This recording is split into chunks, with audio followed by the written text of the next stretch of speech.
Breaking news betting యాప్ల promotion కేసులో big boss contestant Vishnupriya విచారణ ముగిసింది. బెట్టింగ్ యాప్స్ ప్రమోషన్ చేసినట్లు ఒప్పుకుంది.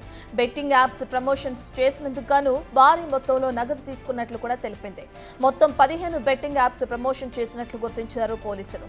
ఇన్స్టాగ్రామ్ ద్వారా ప్రచారం చేసినట్లు వివరించింది విష్ణుప్రియ.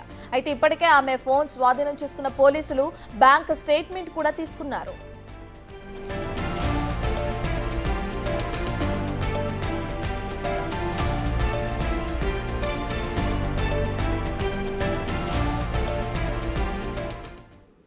ఇక విష్ణుప్రియకి సంబంధించి బెట్టింగ్ యాప్స్ కి సంబంధించిన విచారణ పూర్తవడం మనం చూస్తున్నాం. విచారణలో పోలీసులు అడిగిన ప్రశ్నలేంటి, దానికి సంబంధించిన డీటెయిల్స్ అందించడానికి మా ప్రతినిధి సాగర్ అందుబాటులో ఉన్నారు. రైట్ సాగర్, మనం చూస్తున్నాం మార్నింగ్ విష్ణుప్రియ స్టేషన్ కి వెళ్లటం, పోలీసుల విచారణకు హాజరవడం చూస్తున్నాం. విచారణ పూర్తయిన క్రమంలో ఎటువంటి ప్రశ్నలు అడిగారు పోలీసులు, ఎటువంటి సమాధానాలు విష్ణుప్రియ చెప్పడం జరిగింది, ఫోన్ స్వాధీనం చేసుకున్నారంటున్నారు. ఇక దానికి సంబంధించిన విచారణ ఏ విధంగా కొనసాగుతుంది?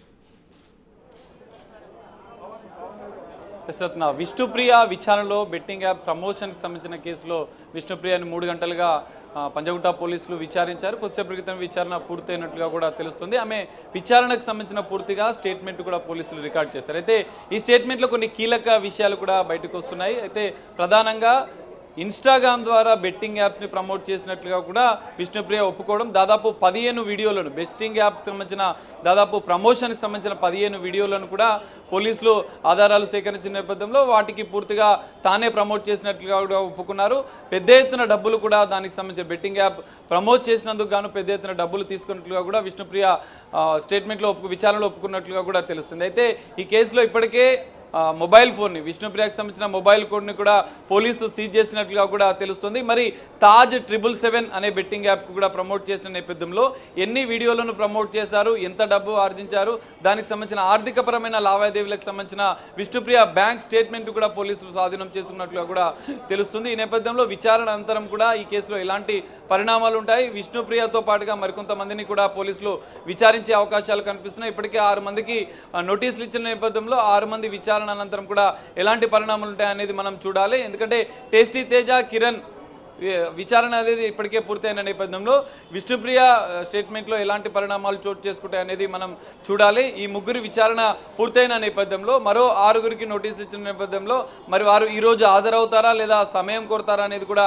చూడాలి. ఇప్పటికే విష్ణుప్రియ విచారణ పూర్తయిన అనంతరం అడ్వకేట్ సమక్షంలో విచారణ కొనసాగిన నేపథ్యంలో విచారణ అనంతరం కూడా మరికొన్ని అంశాలు కూడా బయటకు వచ్చే అవకాశం కనిపిస్తుంది. రత్న సాగర్, విష్ణుప్రియకి సంబంధించి సుమారు 15 బెట్టింగ్ యాప్స్ కి సంబంధించిన ప్రమోషన్స్ చేశానని చెప్పడం కూడా మనం చూస్తున్నాం. అయితే తాజ్ 777 అనే దానికి సంబంధించి తెరపైకి రావడం జరిగింది. ఇవి కాకుండా ఎటువంటి యాప్స్ కి సంబంధించి ఆవిడ ప్రమోషన్ చేయడం జరిగింది, దానికి సంబంధించిన డీటెయిల్స్ చెప్పారు. అంటే ఎంత మొత్తంలో వారి దగ్గర నుండి, అంటే ఆ యాప్ సంస్థ దగ్గర నుంచి ఎంత తీసుకోవడం జరిగింది, ఆ డీటెయిల్స్ ఏమైనా విచారణలో భాగంగా చెప్పడం జరిగిందా? ఖచ్చితంగా అంటే తాజ్ 777 అనే యాప్కు సంబంధించి ఒకే బెట్టింగ్ యాప్కి 15 వీడియోలను చేసినట్లుగా కూడా ఆమె విచారణలో ఒప్పుకున్నట్లుగా కూడా తెలుస్తుంది. దీనికి సంబంధించిన పెద్ద ఎత్తున డబ్బులు తీసుకోవడం, దానికి సంబంధించిన బ్యాంక్ స్టేట్మెంట్ కూడా ఆమె సబ్మిట్ చేసిన నేపథ్యంలో మొత్తం స్టేట్మెంట్ ఆధారంగా స్టేట్మెంట్ని పోలీసులు దర్యాప్తు చేసిన అనంతరం ఎంత డబ్బుని ఆర్జించింది, ఒకే కంపెనీ నుంచి వచ్చాయా లేదంటే ఈ తాజ్ 777కి సంబంధించిన బెట్టింగ్ యాప్తో పాటుగా మరికొన్ని బెట్టింగ్ యాప్లకు కూడా విష్ణుప్రియ ప్రమోషన్ చేసిందా అన్న అంశాలు కూడా పోలీసులు విచారిస్తున్న పరిస్థితి కనిపిస్తుంది. ఇప్పటివరకైతే ఒక బెట్టింగ్ యాప్కి సంబంధించి 15 వీడియోలను మాత్రమే తాను ప్రమోట్ చేశానని చెప్పి ఆమె చెప్పిన నేపథ్యంలో దానికి సంబంధించిన ఆధారాలు పోలీసులు సేకరించారు. దాంతో పాటుగా ఏ కంపెనీల ద్వారా ఈమె డబ్బులు ఆర్జించింది, బెట్టింగ్ యాప్ని ప్రమోట్ చేసిన నేపథ్యంలో వాటికి సంబంధించిన ఆయా కంపెనీల నుంచి ఎంత డబ్బులు ఆర్జించింది అనే అంశాలను కూడా బ్యాంక్ స్టేట్మెంట్లో వెల్లడే అవకాశం కురిసింది. ఈ నేపథ్యంలో పోలీసులు విష్ణుప్రియ బ్యాంక్ స్టేట్మెంట్ కూడా పరిశీలిస్తున్నట్లుగా కూడా తెలుస్తుంది.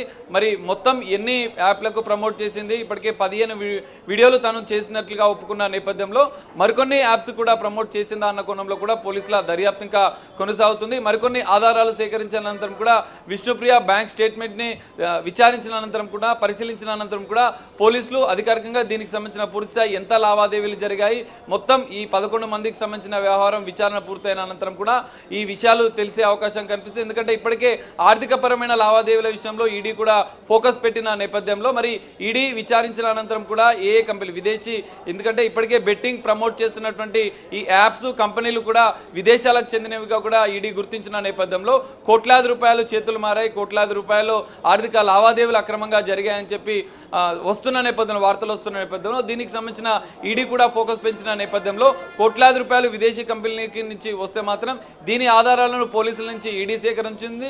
ఈడీ కూడా ఈ కేసులో పంజాగుట్ట పోలీసుల విచారణ అనంతరం కూడా మరోసారి విచారించే అవకాశం కనిపిస్తుంది. ప్రధానంగా బ్యాంక్ స్టేట్మెంట్, ఏ కంపెనీల నుంచి ఆర్థిక లావాదేవీలు జరిగాయి, ఎన్ని ప్రమోషన్స్, ఏదైతే బెట్టింగ్ యాక్ట్ సంబంధించిన ప్రమోషన్స్ జరిగాయన్న కోణంలో అయితే పోలీసుల దర్యాప్తు అయితే కొనసాగే అవకాశం కనిపిస్తుంది. పూర్తిగా దర్యాప్తు అనంతరం మాత్రం ఎన్ని కోట్ల రూపాయలు, ఎన్ని లక్షల రూపాయల ఆర్థిక లావాదేవీలు జరిగాయనేది కూడా ఈ విచారణ అనంతరం కూడా తెలిసే అవకాశం కనిపిస్తుంది. రత్న సాగర్, అయితే ఏదైతే బెట్టింగ్ యాప్కి సంబంధించిన ప్రమోషన్స్ విష్ణుప్రియ చేసిందో వాటికి సంబంధించిన వీడియోస్ ప్రస్తుతం ఆవిడ ఇన్స్టాగ్రామ్ అకౌంట్లో లేవు.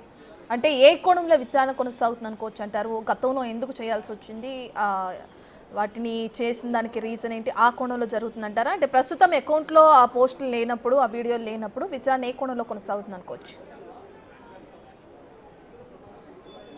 సార్, నాకు ఖచ్చితంగా ఇప్పటికే విష్ణుప్రియకి సంబంధించిన మొబైల్ ఫోన్ని కూడా సీజ్ చేసిన నేపథ్యంలో ఆ మొబైల్ ఫోన్లో ఎలాంటి వీడియోలు, ఎందుకంటే ఒకవేళ సోషల్ మీడియా అకౌంట్లో తాను డిలీట్ చేసినప్పటికీ ఆమె ఫోన్లో అవి సేవ్ అయి ఉన్న నేపథ్యంలో పోలీసులు ఆమె ఫోన్ని సీజ్ చేసినట్లుగా కూడా తెలుస్తుంది.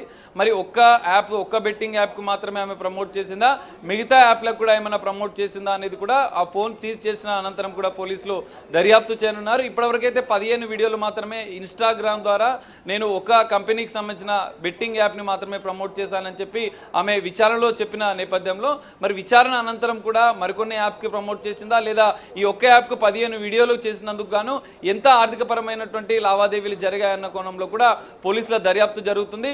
ఒకవేళ ఆమె ఇన్స్టాగ్రామ్లో సోషల్ మీడియా వేదికగా ఆ వీడియోలను డిలీట్ చేసినప్పటికీ తన ఫోన్లో సేవ్ అవ్వడం, లేదంటే ఫిర్యాదుదారుడు ఇచ్చిన ఆధారాలను సేకరించిన పోలీసులు ఇప్పటికే ఈ మొత్తం 11 మందికి సంబంధించినటువంటి వీడియోలు, ఆధారాలు బెట్టింగ్ యాప్స్కి ఏ కంపెనీలకు ప్రమోట్ చేశారన్న వివరాలు ఇప్పటికే పోలీసులు సేకరించిన నేపథ్యంలో వాటి ఆధారంగా విచారణ జరగనుంది. ఒకవేళ వీరంతా కూడా మేము కొన్ని వాటికి మాత్రమే చేశామని చెప్పినప్పటికీ పోలీసుల వద్ద ఉన్నటువంటి ఆధారాలను చూపించిన అనంతరం కూడా విచారణలో ఈ అంశాలను కూడా అడిగే అవకాశం ఉంది. మరి ఎన్ని బెట్టింగ్ యాప్స్కి ప్రమోషన్ చేశారు, ఎన్ని వీడియోలు చేశారు, ఎంత ఆర్థికపరమైన లావాదేవీలు జరిగాయనేది కూడా విచారణ అనంతరం, దర్యాప్తు అనంతరంకే ఈ అంశాలు కూడా బయటకు వచ్చే అవకాశం అయితే కనిపిస్తుంది. Ratna, right, thank you for the update Sagar.